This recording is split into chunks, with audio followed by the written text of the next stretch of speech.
These crews are using hundreds of sandbags to dam up the south end of the Walnutport Canal so they can begin repairs on the historic structure that had been damaged by Hurricane Irene. With the influx of the huge amounts of water that flowed into the canal, it actually lifted up the floodgate, and then when the water receded, because it eroded everything underneath it, it actually just collapsed down and pulled all the structure down into it. But why did it take more than 2 years to begin the repair process? Permits.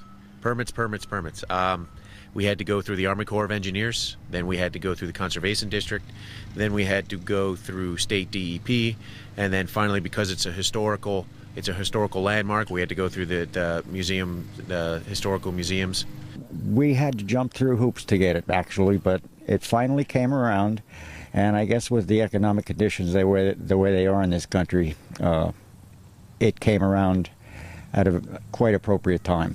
Bringing the Walnutport Canal back to its former glory isn't going to be an easy task. Take a look at some of these logs at the bottom of the canal. They've been waterlogged for more than 150 years. Residents of Walnutport are excited that things are finally going to start getting back to normal around the canal. Oh, it's a beautiful place, the whole area is. We have the lock tender's house and the surroundings and the whole community, and everybody's been lost. There was a gentleman sitting over here yesterday. He said, finally, he said, I'm going to be able to hear the water going over the waterfalls once more. And he said that's music to his ears. We're going to make sure that people want to use it again. I mean, it has been used, but we would like to bring more people back onto the canal, onto the towpath, use it for recreation, and just bring the beauty that is the Walnutport Canal back.